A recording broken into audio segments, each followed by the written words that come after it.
예, 할렐루야. 오늘 하나님께서 주신 말씀 마태복음 4장 12절에서 25절 말씀입니다. 오늘 말씀으로 인해서 하나님의 은혜가 여러분들 삶 가운데서 충만하기를 간절히 바랍니다.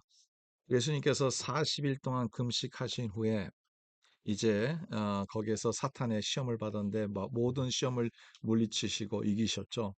그 다음에 이제 공생이 시작하는 거예요. 예수님의 공생의 삶이 시작하는데 여기에서 키포인트가 두 가지가 오늘 본문 가운데서 나와 있습니다. 하나는 제자들을 부르신 것과 또 두 번째로는 그의 선포와 사역이죠. 예수님의 선포와 사역이 무엇일까? 17절 내용을 한번 보겠습니다. 이때부터 예수께서 비로소 전파하여 이르시되 회개하라 천국이 가까이 왔느니라. 회개하라 천국이 가까이 왔느니라. 어서 많이 들으셨죠? 세례 요한이 선포했던 그 내용이 똑같은 내용이죠. 예수님이 하셨던 일이 세례 요한이 준비했던 것이고요. 이것이 바로 예수 그리스도의 복음 선포의 중심 내용입니다. 회개하라, 천국이 가까우니라. 천국이 가까운 것은 천국과 회개는 같이 가야 된다는 거죠. 회개 없이는 천국에 들어갈 수가 없다는 거죠. 철저히 우리가 회개할 때만 천국 백성이 될 수 있습니다. 이 내용 벌써 말씀드렸기 때문에 더 구체적으로 얘기를 안 하겠습니다. 그런데 이 복음과 함께 예수님이 하셨던 일들이 또 있습니다. 23절이죠. 예수께서 온 갈릴리 두루 다니사 그들의 회당에서 가르치시며 천국 복음을 전파하시며 천국 복음을 바로 이 회개하라 천국이 가까웠습니다.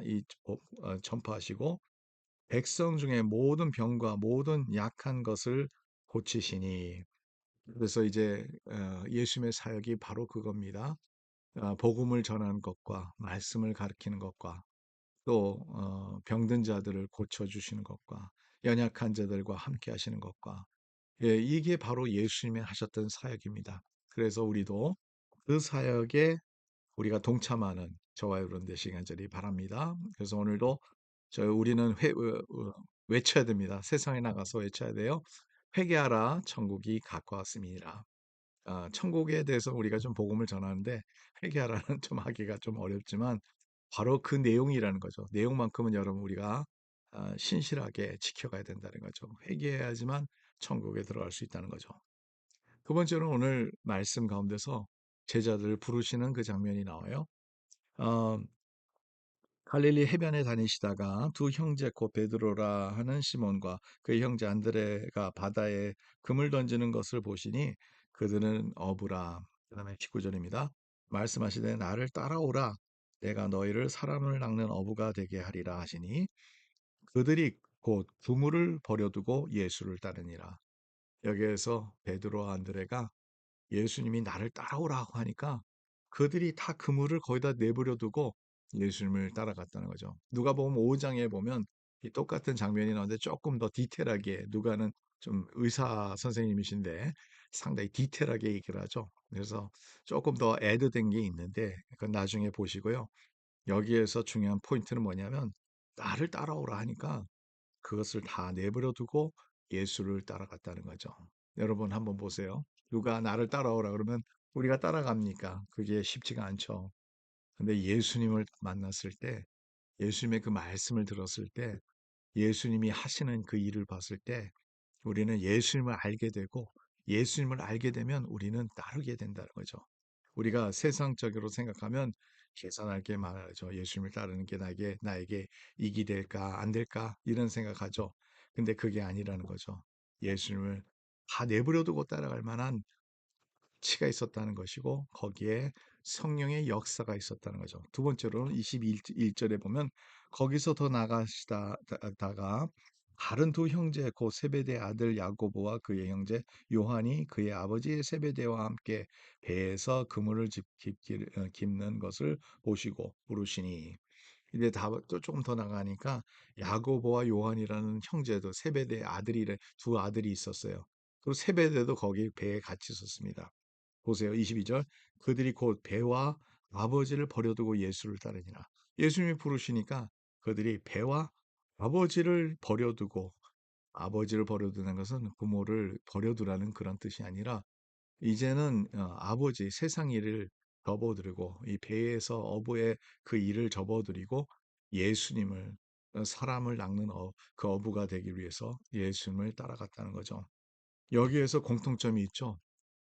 거기에 그물을 내버려 두고 따라가는 베드로와 또 안드레, 또 배와 또 아버지를 거기다 내버려 두고 예수를 따라갔던 야고보와 그 형제 요한. 여러분, 여기에서 공통점이 있습니다. 예수님이 부르실 때 계산하지 않았다는 거죠. 여러분, 우리는 너무 많이 계산하죠. 하나님의 부르심을 우리가 받을 때, 하나님의 일을 우리가 맡겨줬을 때, 이거를 내가 꼭 해야 되느냐? 이것을 꼭 내가 어, 하지 말아야 될까? 이런 생각을 하게 돼요. 예, 여러분 그렇게 생각하면 아무것도 할 수가 없어요. 어, 하나님을 따르는 것은 예수님의 제자들과 같이 하는 거죠. 하나님의 여러분 우리가 하나님이 우리에게 모든 그 가치가 있을까? 여러분 우리가 그것을 믿으면요. 우리가 계산하지 않고 따라가는 겁니다. 우리가 먼저 이것이 나한테 이익이 될까 안 될까? 그것을 생각하고 따라가는 게 아니라 하나님의 분명한 음성이 있다면, 예수님의 분명한 음성이 있다면, 네, 주님 따라가겠습니다 하고 따라가는 이 제자들이라는 거죠. 이 제자들을 통해서 우리가 참 귀한 교훈을 받아야 돼요. 여러분, 하나님은 우리에게 계산하지 않고 주십니다. 하나님께서 언제나 우리에게 주실 땐 계산을 안 하고 주셨다니까요. 한번 말씀을 통해서 보겠습니다. 오늘 아까 제가 말씀드렸던 누가복음 5장에도 그렇죠. 예수님께서 그물을 깊은 데 던지라고 하시니까 제자들이 순종했습니다. 고기를 얼마나 많이 잡았는지 그 한 배를 가득 찬 뿐만 아니라 그 동료 배까지 가득 찼다는 거죠. 그 이상으로 주셨다는 거죠. 여러분, 누가 이제 말씀 통해서 또 우리가 볼 수 있는 것은 오병이의 역사를 우리가 생각할 수 있습니다.